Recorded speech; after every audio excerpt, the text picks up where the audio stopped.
कोटली मोहम्मद कबीर लॻ ॻोठ गुलाम कदर मरी में हज़रत मौला अली जी आमद की खुशी में रूहानी महफ़िल जो इनक़ाद कयो वियो।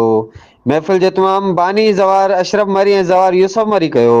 तकरीब में इलाके वासियुनि वॾी तइदाद में शिरकत कई। महफ़िल दौरान मशहूर सूफ़ी रागी सैयद वज़ीर अली शाह पंहिंजे मुनफ़रद अंदाज़ में क़सीदा पढ़ी महफ़िल के चार चंड लगाए छॾिया। जॾहिं त आयल महिमाननि टाइम न्यूज़ सां पंहिंजा वीचार कुझु हिन रीति वंडिया। अॼु जो जेको ॾींहुं आहे अमीर काइनात मौला अली अलैहिस्सलाम जे आमद जो ॾींहुं आहे, जंहिंखे समूरी दुनिया ॾाढो जोश ऐं ख़रोश सां बिस्मिल्लाह मल्हाईंदी आहे। ऐं अल्हम्दुलिल्लाह अॼोको ॾींहुं अलाह बि ख़ुशि आहे, अलाह जो महबूब बि ख़ुशि आहे ऐं आइमाए मासूमीन औलिया व कराम सभु ख़ुशि आहिनि। अॼोको ॾींहुं वॾो सआदत जो ॾींहुं आहे ऐं असां फ़क़र फ़ुक़रा जे लाइ वॾी हिकिड़ी ख़ुशी आहे जो असांजो जेको बि ही फ़क़र फ़ुक़रा जो कमु आहे इहो आहे अली मौला जे बिस्मिल्लाह दर था मिलनि हक़ मौजूद यानी।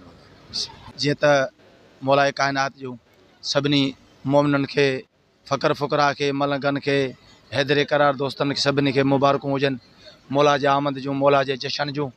ऐं अॼु असां कोटड़ी कबीर में असां ज़वार मोहम्मद यूसुफ मरी जेको असांजे सालों साल 13 रजब जो जशन कंदो आहे मौला जे ख़ुशी में आमद में।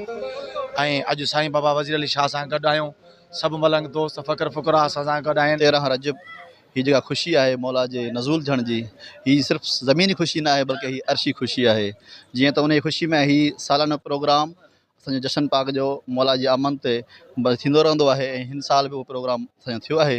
हीअ उन हस्ती जी ख़ुशी आहे जंहिंजी ख़ुशी सिर्फ़ु ज़मीन ते न आहे पर अर्श ते बि आहे, जंहिंजा लक़ब त कई आहिनि लेकिन जिन में हैदर करार, फ़ातिह ख़ैबर, जंगो हुनैन ख़ैबर, फ़तेह ख़ैबर ऐं उन खां अलावा यासूब दीन, मुंहिंजा मौला जा काफ़ी अलक़ाब आहिनि जेके मौला जे शान में फ़ज़ीलत बयानु कनि था। ऐं असांजी ज़ुबानूं त कासर आहिनि मौला जी फ़ज़ीलत बयानु करण जे लाइ। ऐं असां दुआगू आहियूं जेके मोमिन हिते आया आहिनि, असां उन्हनि जे लाइ दुआगू आहियूं त उहो ख़ैर ख़ुबियत सां जशन पाक ॿुधी करे पंहिंजे घर पहुचे। हिते 13 रजब जो प्रोग्राम रखियो वियो आहे। हीअ हर साल प्रोग्राम असां रखाईंदा आहियूं ऐं अॼु बि हीअ असां अज़ीम शान प्रोग्राम रखायो आहे। अॼु उनजी विलादत आहे जेको मौला काइनात आहे। उनजा ॿिया केतिरा ई लक़ब आहिनि पर उन्हनि में ख़ासि लक़ब में हैदर करार, फ़ातिह ख़ैबर ऐं रसूल अल्लाह सल्लल्लाहु अलैहि वसल्लम जो दामाद बि आहे ऐं ॿियूं बि अलाए केतिरियूं ई उन जूं ख़ूबियूं आहिनि जंहिंखे अॼु असां बयानु करण लाइ हिते आया आहियूं। ऐं महफ़िल जो बि प्रोग्राम रखियो वियो आहे ऐं सभिनी खे इहो ई आहे गुज़ारिश आहे त हिन महफ़िल में मुसलमाननि जूं केतिरियूं ई ॿ ईदूं आहिनि पर असांजूं ईदूं जेके आहिनि रजब ऐं शोबान में आहिनि। हीअ ई मालिकनि जी आमद जे जेके ॾींहं हूंदा आहिनि असां ईद करे मल्हाईंदा आहियूं ऐं वॾे जोश जज़्बे सां ख़ुशी कंदा आहियूं। हर शइ मतिलबु नवां कपिड़ा हर शइ असां हिन ॾींहंनि में कंदा आहियूं। बाक़ी बि ईदूं आहिनि बेशक असांखे उन्हनि सां को बि इनकार न आहे, बाक़ी असांजी हक़ीक़ी ख़ुशी हीअ ई आहे।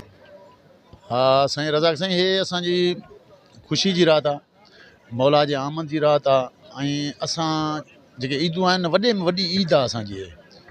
असांजे लिहाज़ सां जेका आहे मौला जी आमद आहे, हे असां वटि त हिते प्रोग्राम नंढा था थियनि। हाणे मासूम अली असगर जो प्रोग्राम थियो करबला में, तमामु वॾो प्रोग्राम थियो हो, छो जो असांजा मालिक मौजूदु आहिनि। सालगिराहूं जेके मौजूदु हूंदा आहिनि उन्हनि जी थींदियूं आहिनि ऐं असांजा मालिक मौजूदु आहिनि।